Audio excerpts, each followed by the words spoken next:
aura une pluviométrie assez abondante dans les zones sahélo-sahariennes. Cette information nous vient du Forum régional sur la prévision saisonnière des caractéristiques agroclimatiques. Les travaux ont démarré ce lundi ici à Bamako. Ils ont permis de mettre ces données fiables à la disposition des populations en matière climatique. Notre pays doté désormais d'un centre d'excellence en sciences des orthèses et des prothèses. Coût de réalisation plus de 161 millions de francs CFA. Une avancée significative dans la prise en charge des patients. La cérémonie d'inauguration dans ce journal, un commentaire signé Ba Traoré. Nous allons aussi suivre dans cette édition la coupure de ruban devant le nouveau siège de la délégation territoriale du médiateur de la République. Une acquisition qui a coûté plus de 100 millions de francs CFA. D'autres détails avec nos correspondants sur place à Ségou, Honoré Tchenou et Karamoro Traoré. Le grand format ouvre la parenthèse ce soir sur la filière anacarde ou noix de cajou. Je vous amènerai dans la région de Bougouni qui est une zone de production par excellence. La cueillette de la pomme de cajou et la campagne de commercialisation de la noix vont en ce moment même bon trait dans la région. Notre équipe de reportage dirigée par Agali Ag Agissa a fait un tour dans certains vergers ainsi que dans des unités de transformation et de stockage. Samedi 20h, merci de votre présence. Bonsoir à tous. Je vous amène d'abord à Washington où viennent de s'achever les réunions de printemps du FMI et de la Banque mondiale. Je vous rappelle que notre pays est représenté par notre ministre de l'économie et des finances. Oluseini Sanouo a multiplié des rencontres de haut niveau pour défendre les priorités économiques du Mali tout en traçant la vision de développement pour les prochaines décennies dans le respect des principes édictés par le président de la transition générale d'armée, Assimi Goïta. Aïssata Ibrahim Maïga revient sur cette mission diplomatique et économique. Clap de fin sur les réunions de printemps du Fonds monétaire international et du groupe de la Banque mondiale à Washington. Durant près d'une semaine, gouverneurs de banque centrale, ministres des Finances, experts et représentants de la société civile ont débattu des défis économiques mondiaux entre inflation persistante, tensions commerciales et crise de la dette en Afrique. Le Mali était représenté par une délégation conduite par le ministre de l'économie et des finances, une participation active marquée par une série de rencontres stratégiques. Premier temps fort de ce vendredi, une séance de travail avec le directeur général adjoint du Fonds monétaire international, occasion d'échanger sur la situation économique du Mali marquée par une croissance soutenue malgré un contexte mondial tendu. Aujourd'hui, nous avons présenté le document de la vision également du Mali 2063, vision qui est phasée sur 10 ans, dont la première décennie porte sur la stratégie nationale pour l'émergence et le développement durable. Ces documents ont fortement retenu l'attention des deux institutions qui se sont fortement engagées à aider et à appuyer le Mali dans la recherche du financement complémentaire pour la réalisation de cette vision. Je rappelle que pour la phase 2024-2033, la stratégie va coûter environ 61 260 milliards de francs CFA, pour lesquels nous demandons simplement aux partenaires techniques 1260 milliards de francs CFA. Parce que le Mali compte surtout travailler, comme cela a été le cas depuis 4 ans, sur ses ressources internes. Le ministre Sanouo a ensuite rencontré les administrateurs de la Banque mondiale représentant l'Allemagne, la Russie et la Chine. Ces partenaires ont salué les performances économiques du Mali ainsi que les nombreuses réformes entreprises par les autorités maliennes. Ils ont exprimé leur volonté de renforcer leur accompagnement afin de soutenir les initiatives de développement en cours et à venir. Et les deux autorités du Fonds et de la Banque mondiale se sont ravis en tout cas de l'écriture de cette vision et ils se sont félicités d'être mis au courant de cette vision et se sont engagés à nous appuyer et à nous accompagner et sur tous les plans pour que nous puissions réussir cette vision, la mise en œuvre de cette vision. Parmi les temps forts également, une séance de travail avec le vice-président de la Banque mondiale pour l'Afrique de l'Ouest et du Centre et une rencontre avec le directeur du département Afrique du FMI. Au cœur des discussions, la nécessité d'un appui renforcé pour accompagner le Mali dans ses efforts de transformation économique et de stabilisation sociale. À cette occasion, le ministre de l'Économie et des Finances a remis à ses interlocuteurs un document stratégique intitulé Vision Mali 2063 qui trace les grandes lignes des prochaines étapes du développement de notre pays. Le Mali quitte Washington avec des soutiens renouvelés et des engagements fermes de ses partenaires, confortés dans son ambition de construire un avenir économique plus résilient, plus inclusif et durable pour les générations futures. Ici au Mali, on sait dès maintenant que l'hivernage prochain connaîtra une pluviométrie assez abondante dans les zones sahélo-sahariennes. Cette information nous vient du Forum régional sur la prévision saisonnière des caractéristiques agroclimatiques. Les travaux ont démarré ce lundi dans la capitale. Ils ont permis de mettre des données fiables à la disposition des populations en matière climatique. D'autres détails, c'est avec Tchemoro Konati. Installation précoce des pluies, pluviométrie assez abondante, écoulement excédentaire des eaux dans les bassins. Ainsi se présentent les prévisions sur le climat pour la campagne agricole 2025 dans les zones sahéliennes et soudaniennes.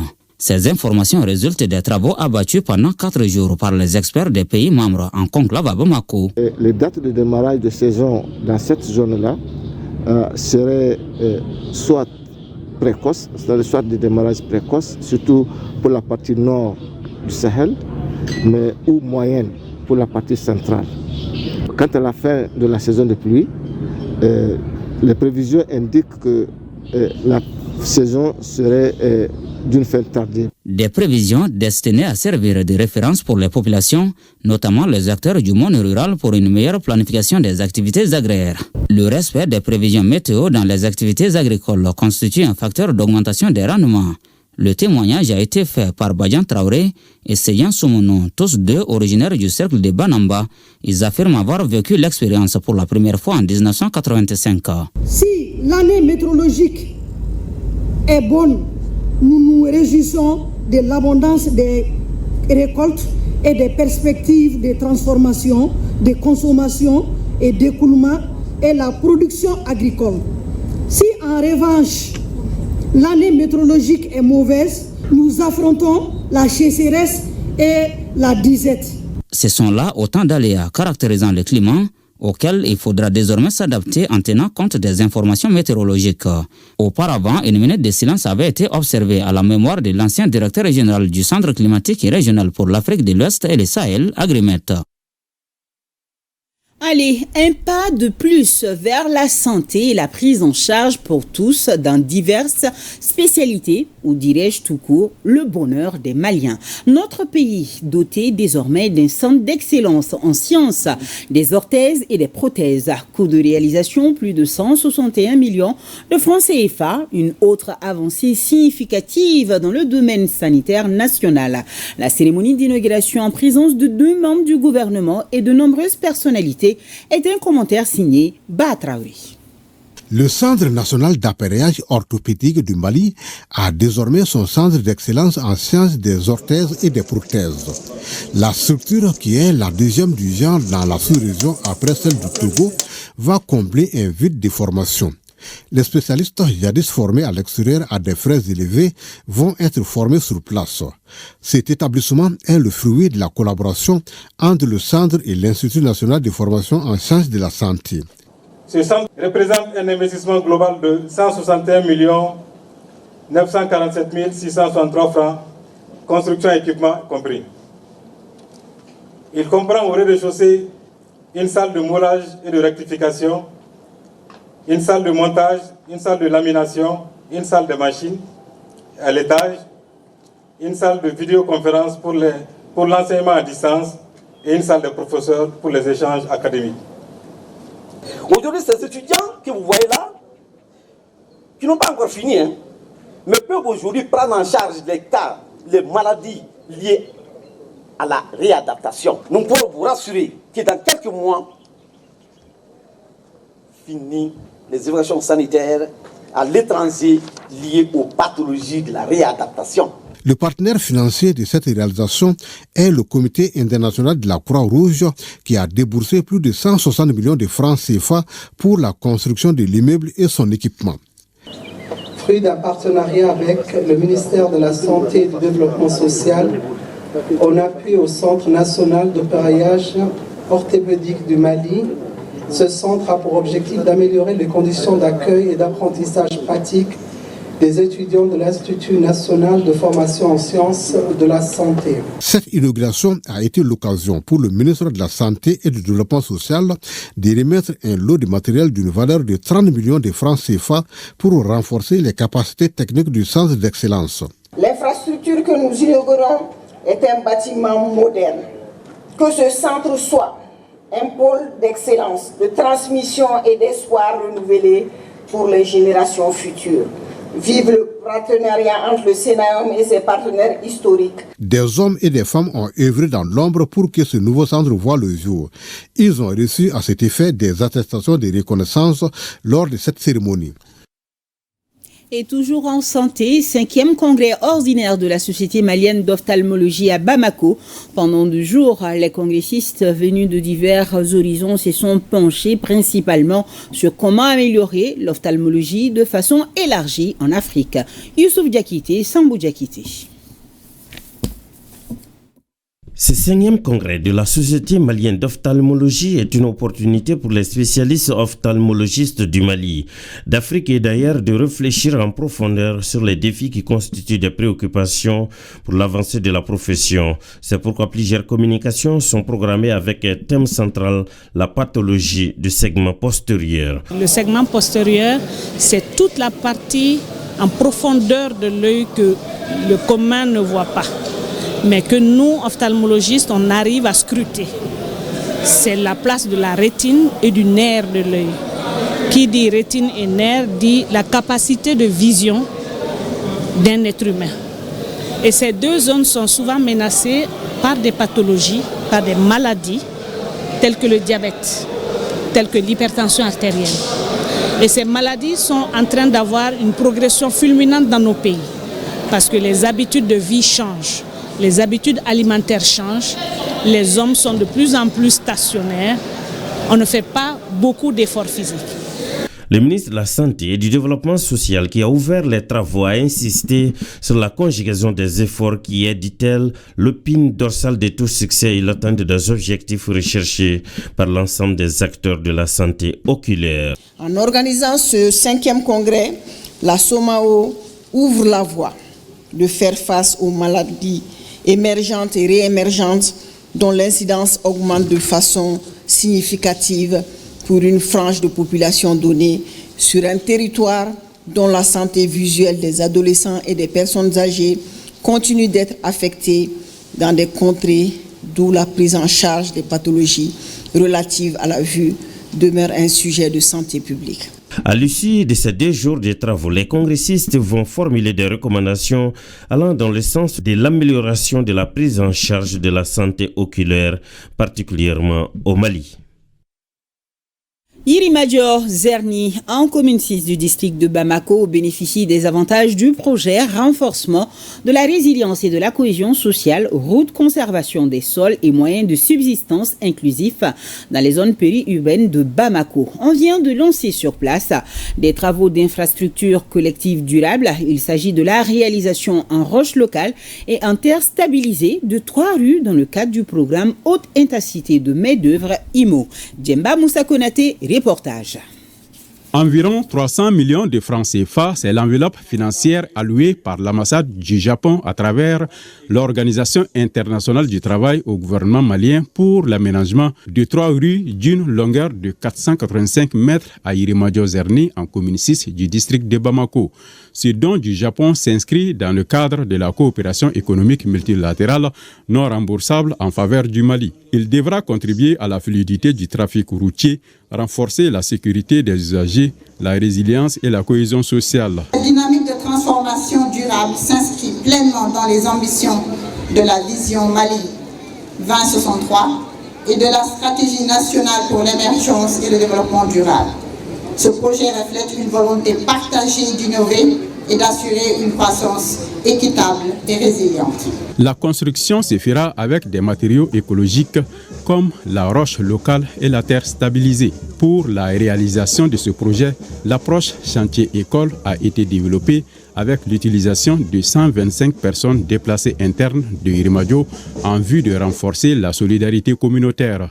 Les avantages de la construction STEI sont son faible coût avec la possibilité de construire des routes pavées 40 à 60% moins chères que les routes en asphalte et les routes STEI ne nécessitant pas d'entretien fréquent. Deuxièmement, son manque d'impact négatif sur l'environnement. Pour les bénéficiaires, cet appui du Japon et de l'OIT permet non seulement d'améliorer les infrastructures de proximité, mais surtout de préparer la jeunesse à répondre aux besoins du marché de l'emploi. Cet événement traduit de manière concrète l'engagement des plus hautes autorités de la transition, Assimi Goïta, président de la transition, chef de l'État, et des orientations stratégiques du général de division Abdoulaye Maïga, Premier ministre, chef de groupe, et adapté à notre réalité nationale. Les réinsertions durables dans le tissu socio-économique et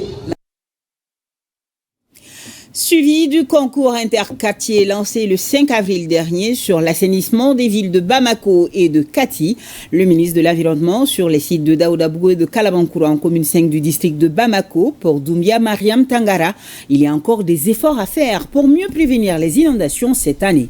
Il faut impérativement l'implication de l'ensemble des acteurs pour l'atteinte des objectifs recherchés en matière d'assainissement, dit-elle au micro de nos reporters Youssouf Diakité et Julie Traori. Ce samedi 26 avril 2025 n'a pas été du tout repos pour le ministre de l'Environnement, de l'Assainissement et du Développement durable. Raison, le suivi de l'opérationnalisation du concours d'assainissement lancé le 5 avril dernier.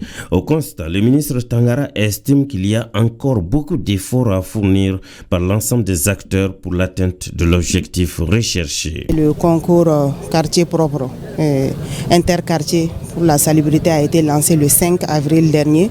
Donc nous sommes venus voir sur le terrain l'évolution des travaux. J'ai trouvé qu'il y a de l'effort à faire parce que nous avons visité d'abord Daoudabougou 1. Le collecteur de Daoudabougou 1 s'était complètement obstrué et celui de Daoudabougou 2 aussi c'était le cas. Et nous sommes venus à Kalabankoura, c'était pareil. Donc vraiment il y a d'énormes travail à faire et nous devrons mettre surtout l'accent sur la sensibilisation des populations, également l'implication forte des populations pour que vraiment ces collecteurs puissent vraiment être bien aménagés pour pouvoir drainer les eaux de pluie, pour empêcher quand même les inondations. La sensibilisation est un élément clé pour le gouvernement, mais au-delà. Il faut prendre des mesures fortes. Vraiment, il faut prendre des mesures fortes parce que moi j'ai vu des familles qui sont vraiment branchées directement dans les caniveaux et dans les collecteurs. Donc il faut les sanctionner. L'objectif peut être atteint si la population adhère, il faut l'implication de tous les acteurs à ce niveau. Donc il y a les autorités administratives, les légitimités traditionnelles, la population, les femmes, les jeunes. Si on parvient quand même à se donner la main, je pense que l'objectif sera atteint. Pour mémoire, l'assainissement n'est nullement une activité ponctuelle. C'est un acte de tous les jours avec une véritable implication de la population à la base. Une autre coupure de ruban dans cette édition, elle se tient à Ségou devant le nouveau siège de la délégation territoriale du médiateur de la République. Une acquisition qui a coûté plus de 100 millions de francs CFA. Nos correspondants sur place sont Honoré Tchenou et Karamoro Traori. L'événement est l'inauguration du nouveau bâtiment de la délégation régionale du médiateur de la République. Un siège flambant neuf qui offre non seulement de la visibilité à la délégation territoriale du médiateur, mais aussi et surtout son accessibilité aux usagers de la région de Ségou. L'acquisition de cette bâtisse ne fera que renforcer et consolider l'image des services du médiateur de la République auprès des citoyens et des services publics. Une réputation que le médiateur a su se forger depuis plus d'une vingtaine d'années d'existence grâce aux efforts inlassables de ses collaborateurs. Il convient donc d'adresser au nom de l'ensemble de mes collaborateurs et aux miens propres mes plus vifs remerciements et ma profonde gratitude aux plus hautes autorités pour l'affectation au médiateur de la République de cette parcelle. Au cœur du quartier Angoulême, c'est une infrastructure imposante de R+1 composée d'un bureau du délégué, 2 salles de réunion, des bureaux pour administrateurs et un logement pour le délégué. À ceci s'ajoutent plusieurs autres commodités, de quoi offrir un cadre idéal de vie et de travail à la délégation territoriale du médiateur de la République à Ségou. C'est la toute première délégation à recevoir un siège digne vraiment de ce nom. Les usagers qui sont les administrés auront un cadre vraiment d'accueil digne de ce nom et le personnel également de la délégation est vraiment bien logé pour vraiment remplir convenablement leurs missions. Au nom du gouverneur de la région et l'ensemble des services régionaux, nous sommes aux côtés du délégué, qui est un de nos collaborateurs, pour que vraiment ce joyau soit bien entretenu et que les usagers puissent quand même en profiter. D'un coût global de plus de 200 millions de francs CFA, l'infrastructure ainsi inaugurée occupe une superficie de 2500 m², soit un quart d'hectare. Je vous invite à présent à suivre ce soir encore une fois le ministre de l'Élevage et de la Pêche qui poursuit sa tournée dans la région du Mali. Nous sommes ce soir à San où il s'est rendu dans la ferme avicole de Amadou Samaké à Sibougou et l'unité d'embouche bovine de la coopérative Nieta de Cienso. Ces deux sites, de par leur expérience, sont des références dans la région, nous précisent nos envoyés spéciaux Mamadou Fané et Djeli Marandiabati. La deuxième étape de la visite du ministre de l'Élevage et de la Pêche sur le terrain a été consacrée à la région de San. La ferme Amadou Samaké exploite 10 000 pondeuses avec un résultat de 240 alvéoles d'œufs produites par jour.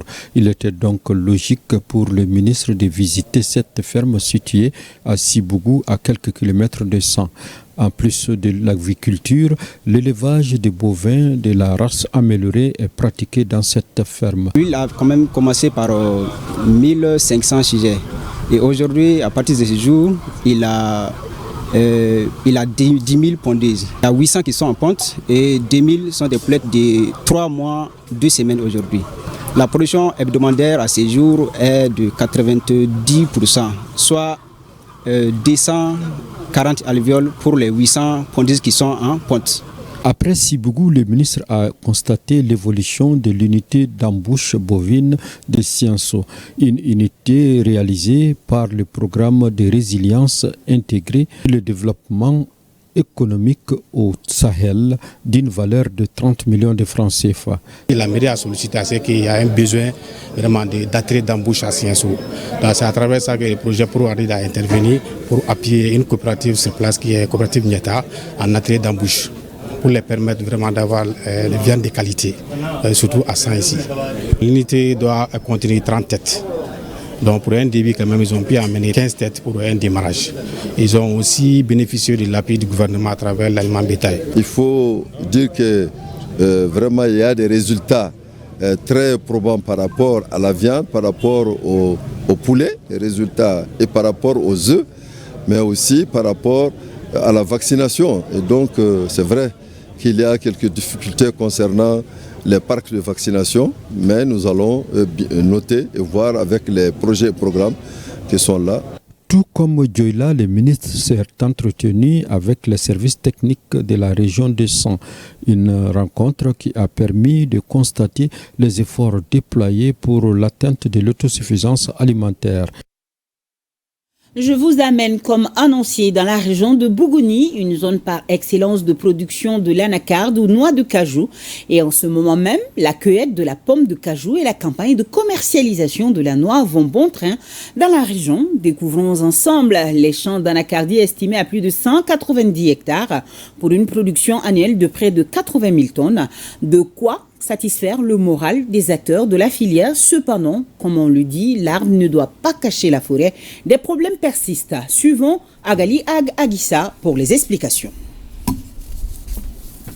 Nous sommes ici à quelques kilomètres de la ville de Bougouni, dans un champ d'anacardier, un arbre originaire d'Amérique. Cette plante adaptée aux longues saisons sèches produit la pomme de cajou. Et elle donne ses premiers fruits 36 mois après sa plantation.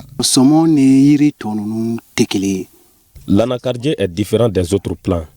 Il peut commencer à produire à partir de la 3e année de sa plantation. C'est une plante qui s'adapte à toutes les terres. On ne doit pas cueillir la pomme de cajou. On la ramasse. En cueillant la pomme de cajou, celle en phase de maturité tombe avec les autres. Aussi, les pommes mordues par les animaux sont inutilisables. Cela peut pourrir les bonnes qualités d'anacarde, chose qui n'est pas normale. Le Mali est l'un des plus grands producteurs d'anacarde en Afrique de l'Ouest. Dans la région de Bougouni, plusieurs milliers d'hectares d'anacardiers sont recensés. Dans la région de Bougouni, plus précisément, et les superficies sont estimées à environ 192 000 hectares d'anacardiers, ce qui fait une production d'environ 78 000 tonnes. Voilà, environ. Ça, c'est la production annuelle d'anacardier. Et est utilisé aussi comme herbicide défensif au niveau pratiquement des exploitations agricoles. Au-delà de ça, ça a aussi des vertus, l'anacardier, en commençant par les feuilles, les écorces et la noix aussi bien que la pomme. Toutes ces différentes parties de l'anacardier ont des vertus. La noix elle-même, c'est une source d'alimentation. Outre ces avantages, la noix extraite de la pomme de cajou, appelée anacarde, fait l'objet d'une convoitise sur le marché national et international. La transformation et la commercialisation de l'anacarde permettent l'insertion socio-professionnelle d'un grand nombre de bras valides au niveau de la région de Bougouni. Le marché de cette année a débuté avec 400 francs le kilogramme. À la date d'aujourd'hui, les commerçants ne dépassent même plus 375 francs le kilogramme. Je fais les jus d'anacarde, sucrés et non sucrés. Je fais aussi les noix d'acajou, salées et non salées. J'ai des jeunes qui vont à la recherche de matières premières au champ et venir à la maison. À la maison aussi, il y a une association qui décortique pour avoir les noix d'acajou. Des travailleurs saisonniers augmentent le nombre d'emplois pendant la campagne. Des femmes et des jeunes organisés en association s'activent dans les vergers lors de la cueillette de la pomme de cajou et dans les magasins de tri ainsi que de séchage des noix. En exerçant ce métier, je parviens à subvenir à mes petits besoins pour aider mon mari. Le prix journalier varie. Ici, on a 2500 francs par jour, mais ailleurs, c'est 2000 francs CFA. J'exerce ce métier il y a 5 ans de cela. J'ai pu faire des économies pour ouvrir une boutique pour mon jeune frère. Je peux gagner jusqu'à 10 000 francs CFA par jour. Derrière ces activités génératrices de revenus se cachent des difficultés non moindres. Il y a des organisations, des coopératives, des unions. Ces coopératives ou ces organisations sont un peu mal structurées. Ce qui fait que ces organisations ne profitent pas de leur production. Au-delà de ça, il y a principalement des variétés d'anacarde qui ne sont pas aussi très productives. Donc le rendement est très faible.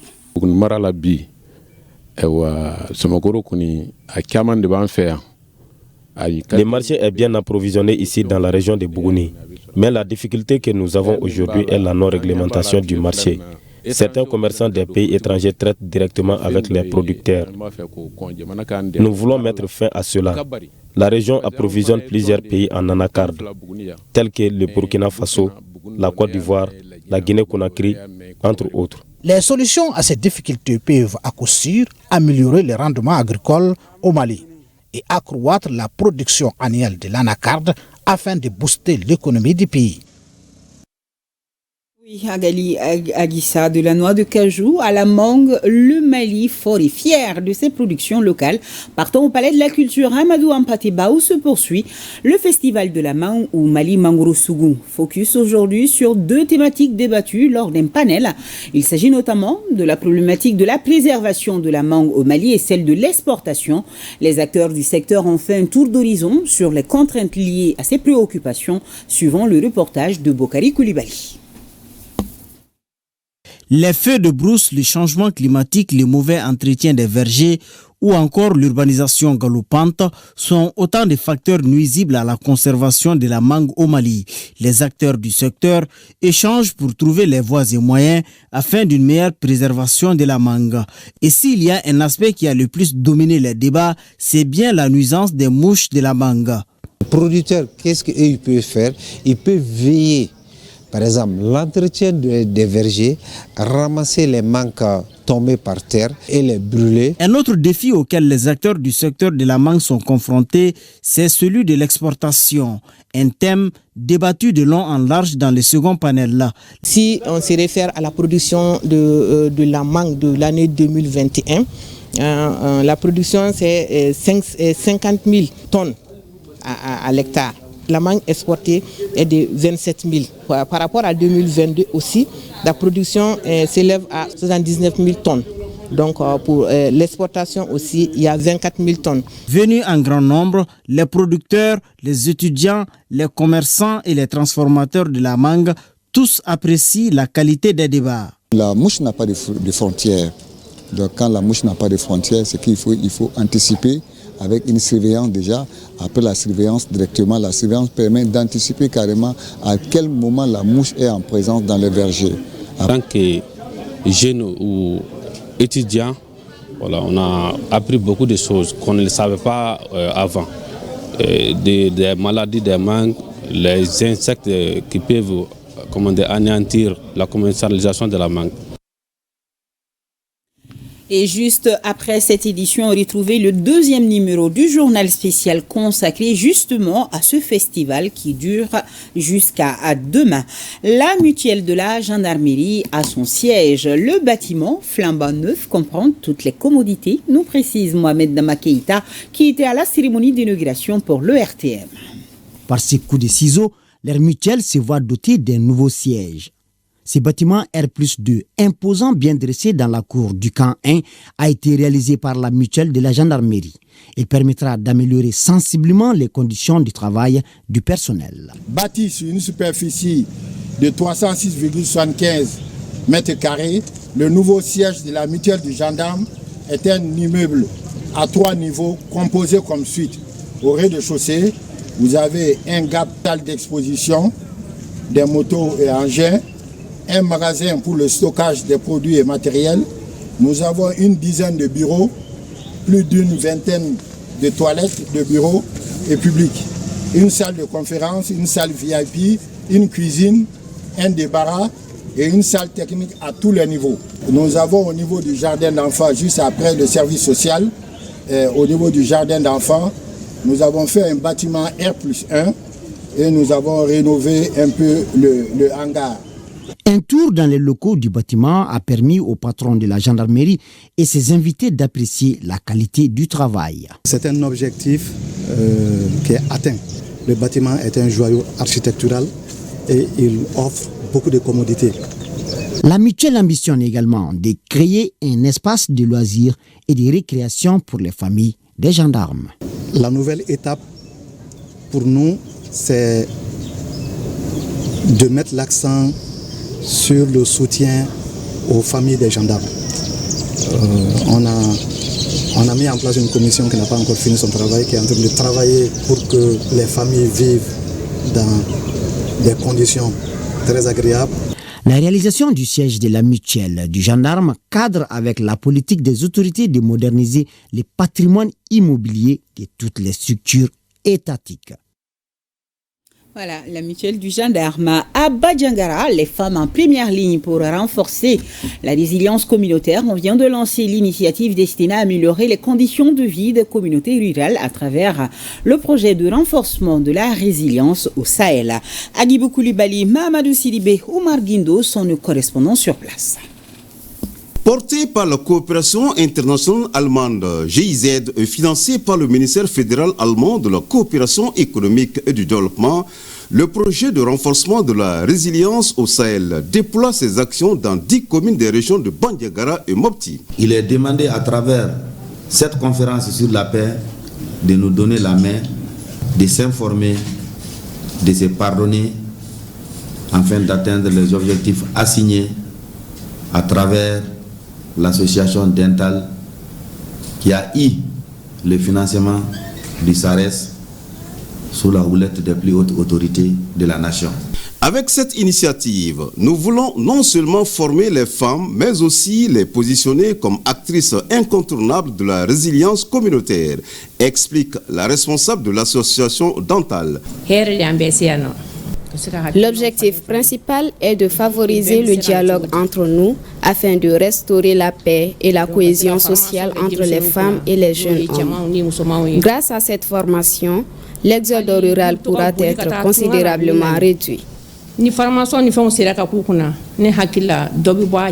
Cette conférence a pour objectif de renforcer les capacités des femmes et jeunes du quartier, la Fiabougou et les PDI du site APECAM, les leaders communautaires sur la paix. À la fin donc de la conférence, il est demandé à tous les participants une compréhension saine de la paix pour le développement socio-culturel. Alors que les défis sécuritaires et climatiques continuent de menacer les équilibres dans le centre du Mali, les femmes de Bandiagara, avec le soutien de la GIZ à travers le projet SARES, montrent la voie d'une résilience durable, inclusive et portée par la base.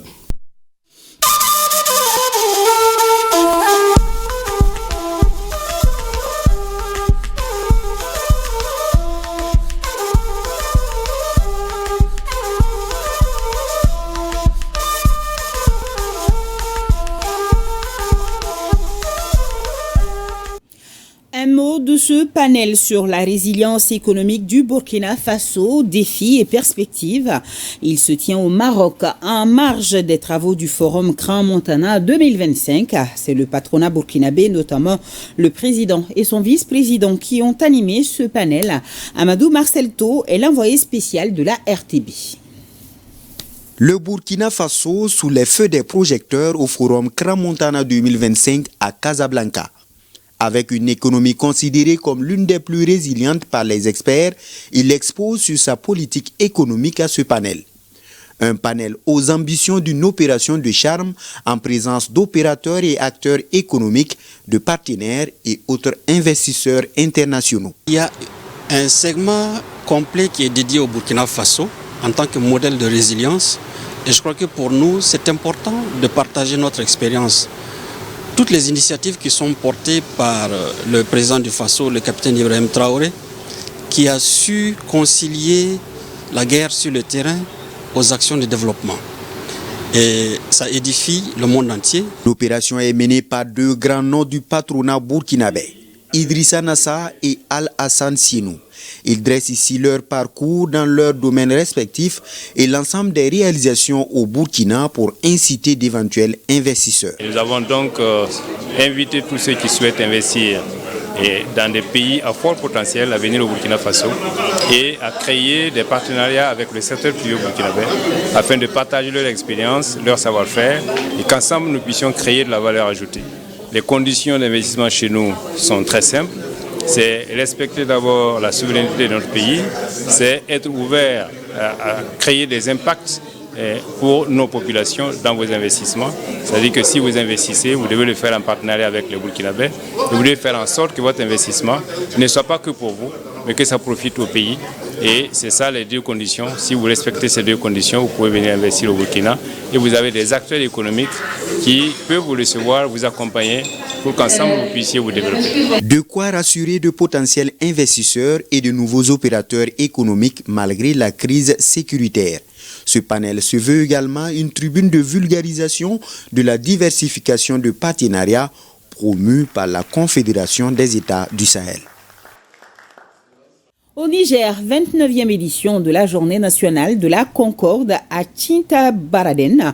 Une journée marquée par la forte présence de la population et celle des chefs traditionnels et groupements venus des 8 régions du pays.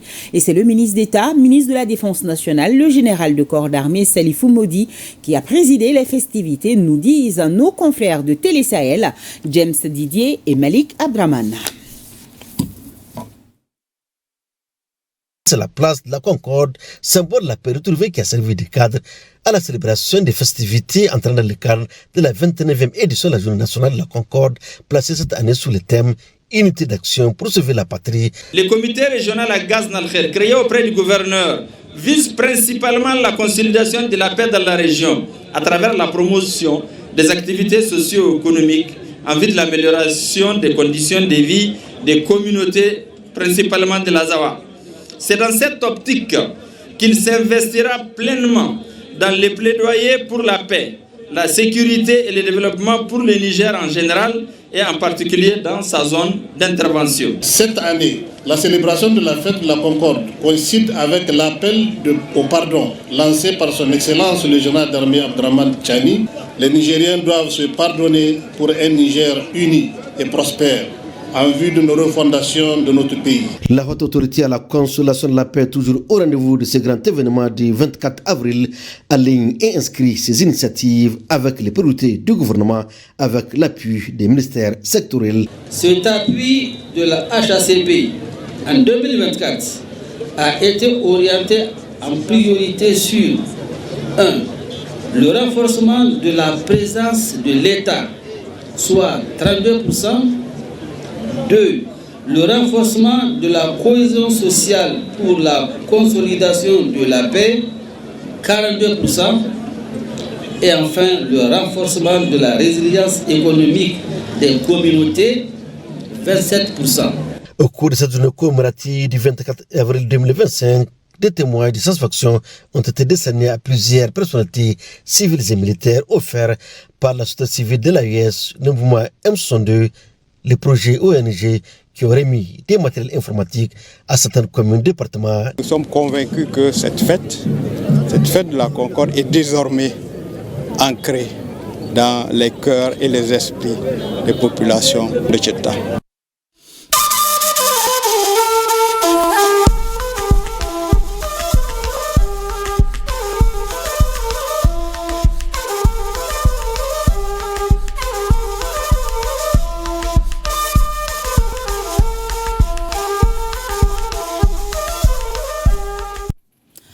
À l'international, l'actualité est fortement dominée par les funérailles du pape François ce samedi 26 avril.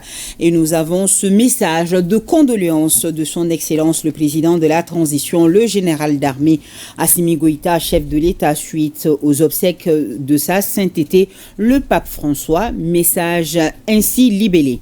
En ce moment de recueillement et d'émotion, je tiens à exprimer au nom du peuple malien et à mon nom propre nos condoléances les plus attristées au Saint-Siège, au Collège des cardinaux, à l'ensemble de la communauté catholique et à tous les fidèles épris de paix à travers le monde. Homme de foi, de courage et de justice, le pape François aura marqué notre époque par son humilité, sa proximité avec les pauvres, son combat pour la dignité humaine et son inassable plaidoyer pour la paix et la solidarité entre les peuples. L'Afrique et le Sahel en particulier n'oublieront jamais son attention fraternelle, son écoute et son engagement constant pour les plus vulnérables. Que son âme repose en paix et que son héritage continue d'inspirer l'humanité sur le chemin de la fraternité, de l'espérance et du dialogue.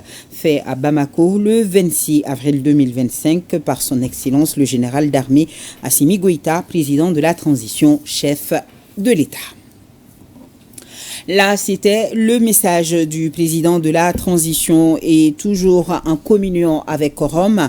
À Saint, le diocèse a rendu un dernier hommage au pape François. C'était à la faveur d'une messe de corps dans les différentes paroisses de la région. Ce moment de recueillement fut un temps de solidarité agissante par la présence de toutes les confessions religieuses de Saint. Driss Akone.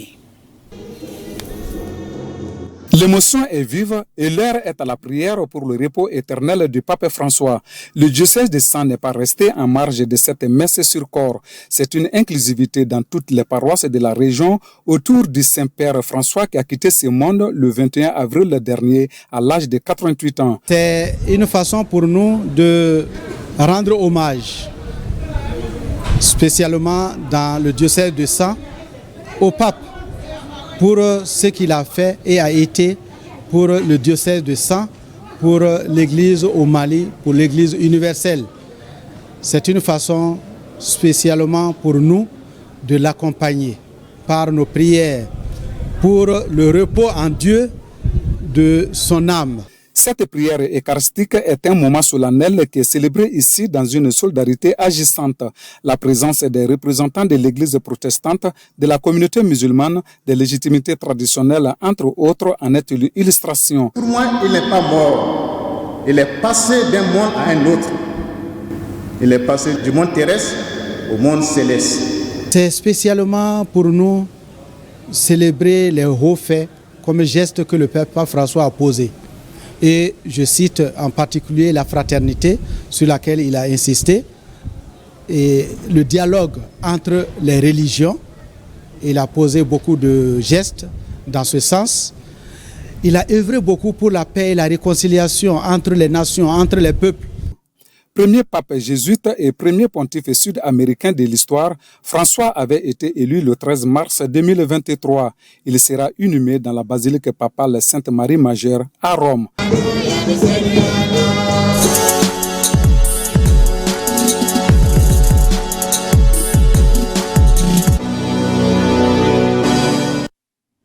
Et c'est avec grand plaisir que je le retrouve. Ça fait quand même un moment. Bonsoir Siragatou. Bonsoir Nyanya, le plaisir est partagé. Merci beaucoup. Ça veut dire qu'on est dans la page sport. Les Aigles Dames du Mali ont entamé la phase de préparation au plan local en prélude à la CAN de foot de leur catégorie Siragatou. Oui, les Aigles Dames du Mali qualifiées pour la CAN Maroc 2024 décalée en 2025 sont en ordre de bataille.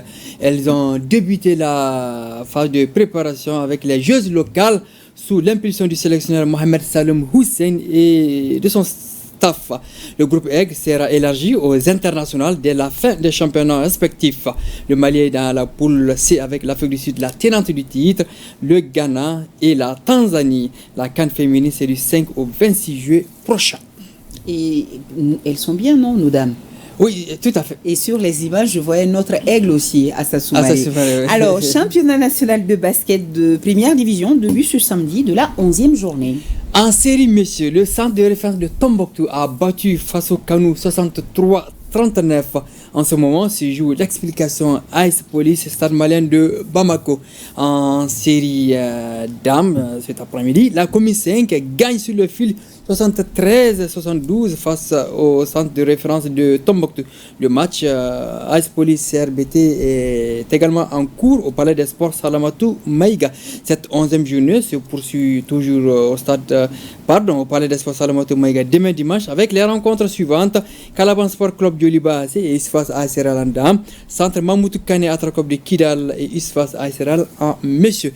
Un mot sur le tirage au sort de l'afro-basket féminin à Abidjan en Côte d'Ivoire, effectué en milieu de semaine. Le Mali a hérité du groupe B avec le Cameroun et le Soudan du Sud. Les Aigles dames du technicien Oumarou Sidia seront attendus au tournant. Depuis 2007, le Mali court derrière le trophée continental. Et on va la voir, Siragatou. Inch'Allah. Nous allons continuer en hippisme. Le Grand Prix Pemi Mali sera couru demain, dimanche. L'heure est au préparatif. Oui, la Fédération malienne de hippisme et de sport équestre a mis tout au point pour une belle fête du cheval. Le temps du Grand Prix Pemi Mali a été donné cet après-midi avec 4 courses et réparties comme suit: 3 chez les petits chevaux et 1 au niveau des demi-craques. Cet avant-goût annonce la ferveur et l'ambiance des courses de demain dimanche avec les demi-craques et les craques. Le Grand Prix Pemi Mali en hippisme est l'équivalent du championnat national de cette discipline. Et ça se passe où et à quelle heure? Ça se passe demain à 15h niveau du champ hippique de Bamako. Oui, à l'hippodrome. À l'hippodrome, tout à fait. C'est ça. Vous êtes invité d'ailleurs. Merci, je vais y aller. Il y a du basket aussi, donc voilà. On va voir. Le choix sera fait. Ça, c'est la fête. C'est tout, c'est la gâteau. Oui, c'est qu'il fallait. On se retrouve demain soir. Inch'Allah, avec même plaisir. Heure, même plateau. Tout à fait. Alors, on est presque à la fin de ce journal. À suivre dans les programmes ce soir, notre émission Les Stars de la télé avec Balodi et toute son équipe. C'est aux environs de 22h30. Les invités sont Fatoumata Koulibaly, comme vous le voyez sur ces images, journaliste, réalisatrice, actrice, Komor Diabaté, comédien et bien d'autres acteurs et stars de la télé. Émission de plein divertissement à suivre sans modération sur l'ORTM à partir de 22h30. Grand merci à nos téléspectateurs de Sibougou, Sianso et San. À demain, bonne soirée de samedi. Merci.